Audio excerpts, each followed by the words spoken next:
Hello and welcome back to MindSpanse. I'm Craig, and I want to thank you for taking some time with me today. We are going to talk about shadows and how to embrace and connect with the shadows that we all have within our psyche. But before we do, let's take a quick stretch, really quick. Breathe deep. Relax your shoulders. Relax your jaw. It's an absolutely gorgeous day here today. I'm back in Florida. Escaped from New York. So lockdowns are continuing.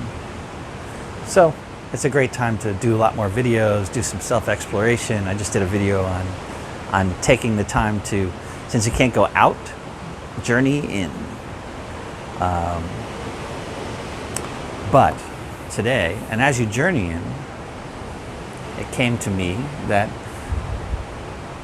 it's something I've dealt with since I was a kid and was taught pretty well when I was in my teens, when I started being exposed to meditation, things like that.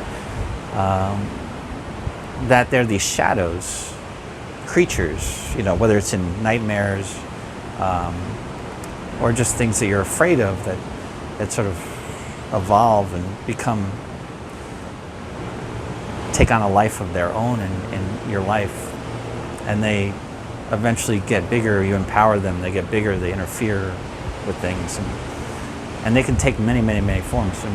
And so I do this a whole nother series on lucid dreaming, and in that series I talk about whenever you're afraid, if you're lucid or if you have any memory of a dream while you're in a dream, if you're ever afraid of something, it could be a tree that gets scary or it's a creature chasing you, it's always like the best thing to do, which I was taught, is to turn around and hug it.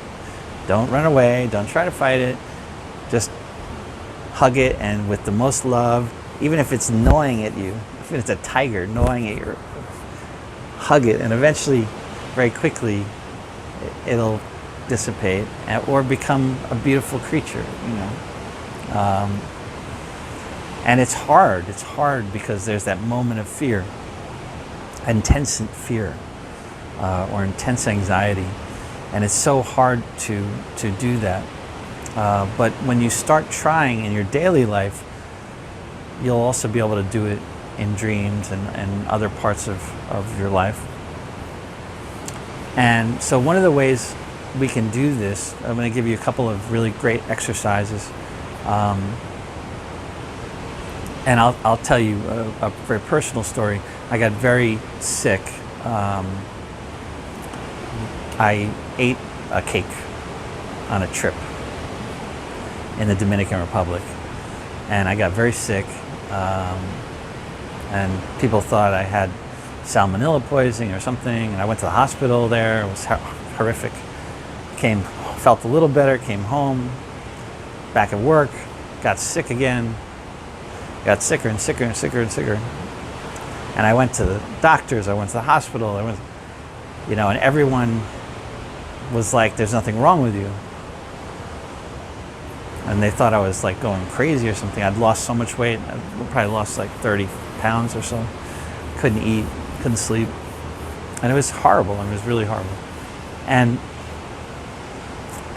just randomly I met an old friend who had been sick at some point and in their life, and guided me to this doctor who's a tropical disease specialist. And it turned out I had this very sort of, they weren't rare, but rare-ish type parasites. So parasites, they live in your body and flourish on you. And these particular parasites were a bit nasty and got into everything. And so that was causing all these problems, and they eventually kill you. And so the doctor said to me, he said, I'm going to give you a bunch of drugs, and eventually you'll get better, but it's a process. And he said, usually, you think, oh, I take pills and then I get better. But in this case, think of it as if you broke your legs you'd expect to be in traction, and you would expect rehab and expect 6 months to a year to recover, and that's how you should look at this. And that's the process that we're going to go through.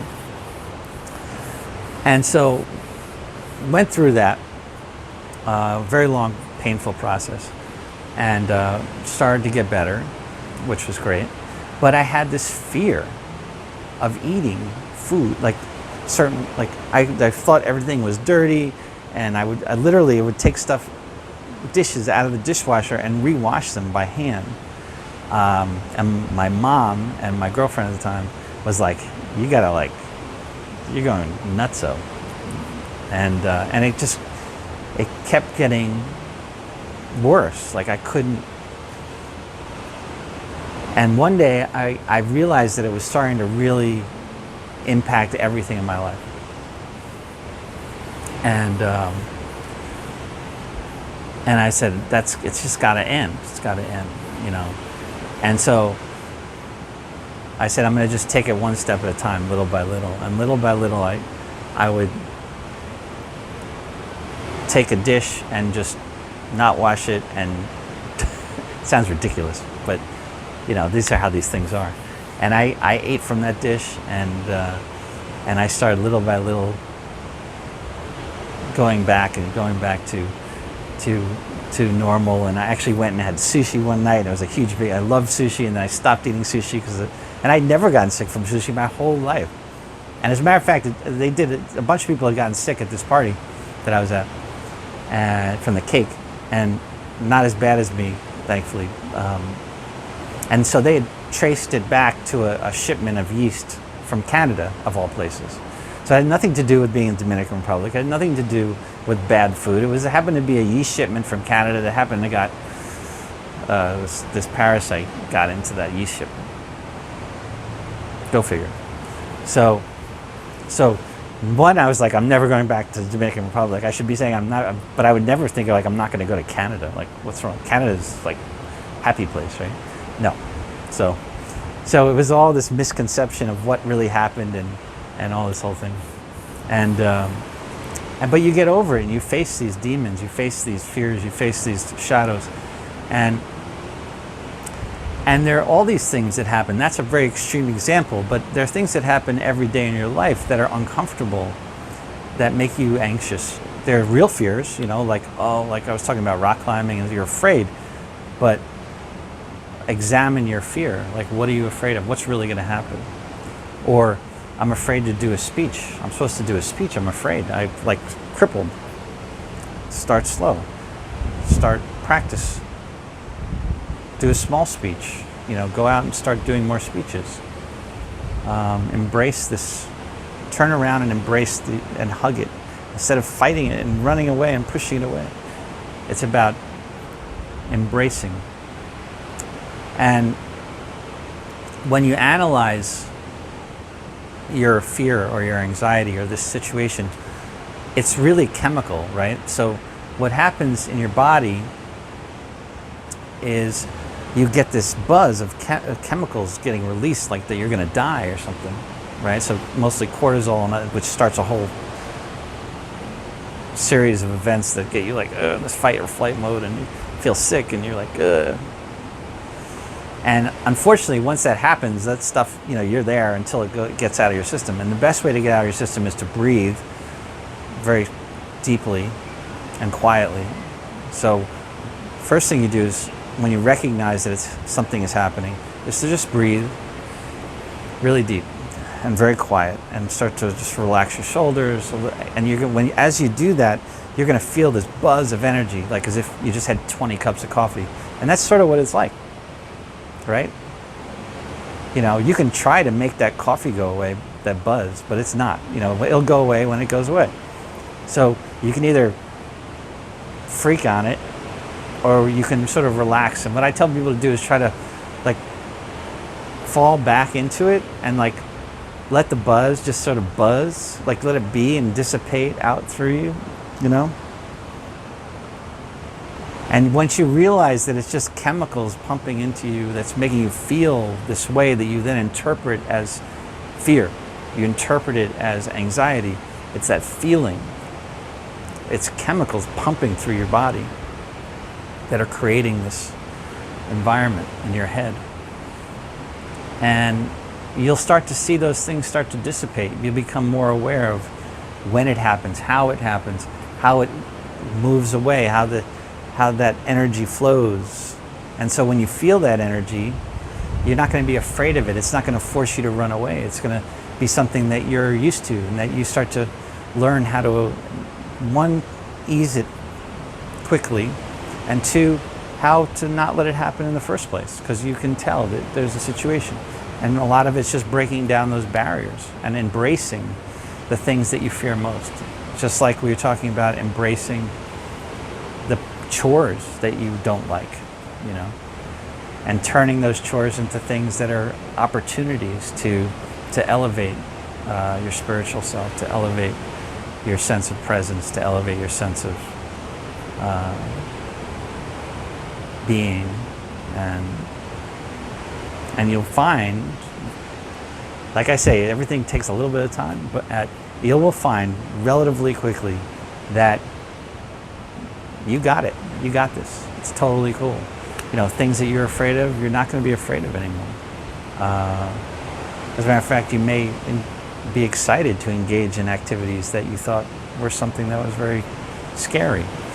And you're not going to worry about walking in the dark or a bad dream or something like this, you know, because you understand better how your body is acting and how that interacts with your mind, and how that creates these scenarios of, oh my God, the world's going to end. So practice all this stuff, and it's little steps. Every time you do one little thing throughout the day, it happens all the time, something happens, and just try to change it, you know. Try to fall back into, don't fight it. Let it be like a bubbly river, blah, blah, blah, blah, blah, blah. And that energy, that anxiety that gets produced, let it just bubble around through you. Think of it like you're in like a whirlpool or something like that, like a hot tub, and just start to enjoy it, and then eventually it goes away. Same thing with the noise in your mind, same concept. So with that, please, you can watch, I don't know, 60, 70 other videos that talk about all these things also, and go in more depth in different parts of this overall meditative process. And I also do guided meditations, so you can, you know, they're really great for sleeping. They put me to sleep, actually. And I wish you a really amazing, amazing day. I thank you for your time. Please like the video and subscribe to the channel and share it with your friends. And you're going to be great. And have a great, great, great time. Thank you very much.